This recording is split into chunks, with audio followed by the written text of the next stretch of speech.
Hey everyone, it's Victoria with Nutrition by Victoria. I have a Master's of Science degree in Human Nutrition, and I'm here to help you build a high-functioning metabolism so that you can get and stay effortlessly slim, lean, fit, and healthy, all while eating an abundance of fruits and vegetables. So I work with anyone and everyone to help you transition to a healthier diet, okay, based on what you're currently doing and what your goals are. So just putting that out there. And what I've been doing recently is reading the Mucusless Diet Healing System to you guys. I've created like a little video series. I am going to create a playlist where you can find all these videos. But the reason why I am taking the time to go through this book is because it really is the scientific method of eating your way to health. The information contained within the contents of this book it takes you through a different lens in terms of viewing how the human body functions and what it is that we should be eating, okay? And what eating the wrong foods is doing to our body. So yesterday I started into lesson 4, and I went into a lot of detail about the fat and lean types. I'm going to just reread it today, share my final synopsis, and then continue through the lesson.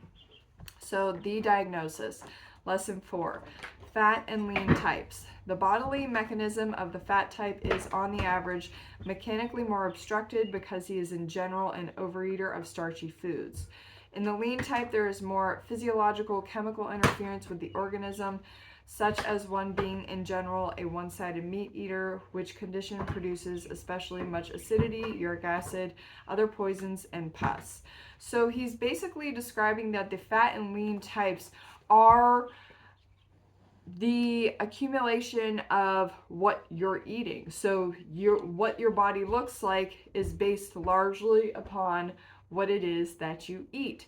So in order to achieve your ideal lean body weight, because we're all designed to be, relatively lean creatures, regardless of our genetics, whether we are bigger or smaller, we're all designed to be relatively lean, based on our genetic potential, but so that puts you into like the normal weight BMI range, which is a very large range of different body weights that a person based on their height can be healthy at. So by eating a healthier diet and including more fruits and vegetables in your diet, you are going to have an easier time achieving your ideal lean body weight so that you can effortlessly maintain it as well, year after year, summer after summer. You're not, trying to lose weight all the time. You're just always sitting at a healthy lean body weight. And then you have the health to go with it. So we don't want to lose weight at the expense of our health, and we don't want to gain weight at the expense of our health either. We want to find that nice Goldilocks balance where we're eating enough of the right foods, i.e. fruits and vegetables, so that we can achieve the aesthetic and health goals that we desire. Okay, disease story. As a general rule, I ask my prospective patients the following questions, as the knowledge to be gained is of great importance. How long have you been sick? What did the doctor call your disease? What was the nature of the treatment? How much and what kinds of treatment taken? Have you ever been operated upon? What other kinds of treatment have you taken before? Age, sex, whether a disease is inherited, etc. are important points. So this is going over basically determining what kind of condition your body is in based on what you've had done to you, what you've been exposed to, and your genetics, age, all of that is relevant. The most important thing, however, is the patient's diet at present, his special craving for certain foods, and his wrong habits. If constipated, and how long? What kind of diets, if any, were used before? It is necessary to base the change in diet on the patient's present diet, and only a slight change toward an improved diet is advisable. The experimental diagnosis. The most exact, unerring diagnosis we have is a short fast. The more rapidly the patient feels worse through a short fast, the greater and the more poisonous is his encumbrance. Should he become dizzy, suffer severe headaches, etc., he is greatly clogged up with mucus and toxemias. If palpitation of the heart occurs, it is a sign that pus is somewhere in the system, or that drugs, even though taken many years ago, are in the circulation for elimination. Any inside special constipated place is located by a light pain there. The experimental practitioner can ascertain better than with x-rays through nature's revelation after a short fast the true condition of the inside of the human body, and knows the real diagnosis more correctly than doctors can ascertain with all of their expensive scientific equipment and instruments. If this short fast diagnosis is tried in the average man called normal and healthy, but in reality clogged up with mucus, latent disease, nature reveals the same to you in a moderate degree. And if a weak point has begun to develop, unsuspected by them, nature will unerringly indicate where and how he will later become sick if the wrong method of living is continued, although it may be after some years. This then is the prognosis of disease. Some special diagnosis. To show that all differently named diseases, even the most severe ones, have their bases and are caused by the same general and constitutional encumbrance of the body, I shall show you in the light of truth a few characteristic kinds of cases. Through these illustrative examples, I shall prove that there is not a single disease, not a disturbance or sensation, not an unhealthy appearance or symptom, which cannot be explained and seen at once in its real nature as local constipation, constitutional constipation by mucus and its toxemias. Most of the quantities continually supplied from the chronic reserve stock of waste in the stomach, intestines, and especially in the colon. The basement colon of the human temple is the reservoir from which every symptom of disease and weakness is supplied in all of its manifestations. A cold is a beneficial effort to eliminate waste from the cavities of the head, the throat, and the bronchial tubes. Pneumonia. The cold goes deeper and will eliminate and clean the mucus from the most spongy and vital organ, the lung. A hemorrhage occurs to clean more radically.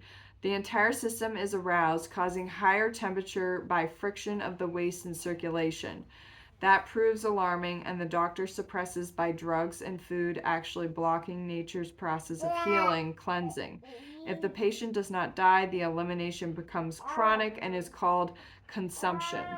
The consumptive patient eliminates continually his mucus caused from erroneously increased mucus-forming foods through the lungs instead of through the natural ways.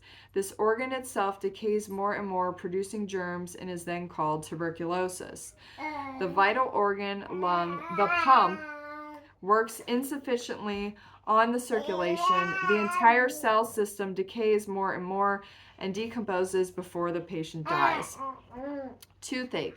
Its pain is a warning signal of nature. Stop eating. I must repair. There is waste and pus. You have eaten too much lime poor food, meat. Rheumatism and gout. Mucus and uric acid particularly accumulated in the joints, since here's the less dependable part of the tissues for the passage of the circulation, heavily loaded with waste and uric acid in the one-sided meat eater's body.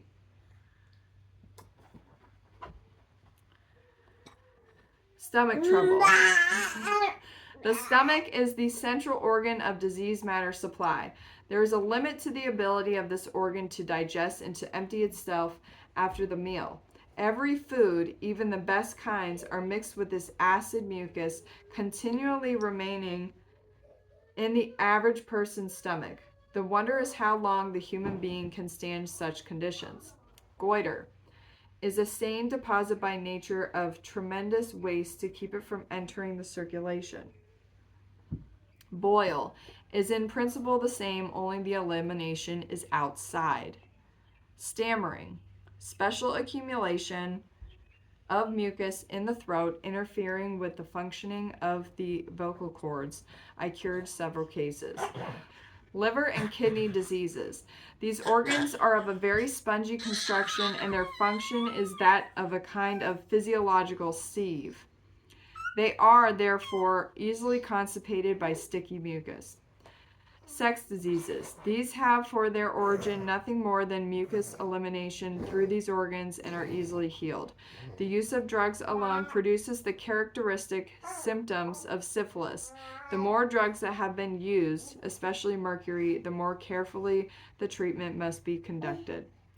Eye and ear diseases. Even shorter long sight is conditioned in the eyes and trouble with hearing, congestion of those organs. I healed a few kinds of blindness and deafness by the same principles. Mental diseases. Besides a congested system, I found that anyone mentally diseased has congestion, especially of the brain. One man on the verge of insanity was cured by a 4 weeks fast. There is nothing easier to heal than insanity by fasting. Such men, having lost their reason, their natural instinct tell them not to eat. I learned that if you heal by the Mucusless diet healing system all kinds of diseases, most of the patients are relieved of greater or less mental conditions. After a fast comes a clearer mind. Unity of ideas comes to take the place of differences. Differences of ideas today are caused largely by diet. If something is wrong with anyone, look first to the stomach. The mentally diseased man suffers physiologically from gas pressure on the brain. Okay, that is it for lesson 4. So basically, Professor Arrett is simply going over what can happen to the human body as mucus and toxemias, acid, all accumulate in the system from wrong eating and from eating a diet that doesn't support waste elimination. So it causes a buildup of waste in the system that contributes towards various health problems. When he talks about fasting, obviously we're all going through periods of our day, particularly at night, where we're not eating. So a fast is just not eating, but a fast can also be where you are switching over to natural diet, where you're eating exclusively fruit or exclusively fruits and vegetables, or you start following the mucusless diet. We haven't gotten into what the diet protocol entails of this scientific method of eating your way to health quite yet. So keep following along as we'll start getting into that. I do personally know how to work this system, and I've started to implement it into my coaching protocol. So if you would like some help in improving your diet, increasing your fruit and vegetable consumption, starting to implement principles of this system so that you can support your body's own eliminative functionings and get healthier, lose weight, get fitter, just increase your overall vitality, health, and any, what you desire for yourself, so that, when we, like I talked about yesterday, when we focus on making health a priority and building it as the foundation for our life, everything else in life just falls into place. It gets easier, and you can go about the rest of your life not having to worry about your health so much because you know what to do in order to maintain it. Okay, so that's it for today's video. Thank you so much for watching. Leave any comments or questions down below. Give this video a like and share, and I'll see you guys next time. Bye.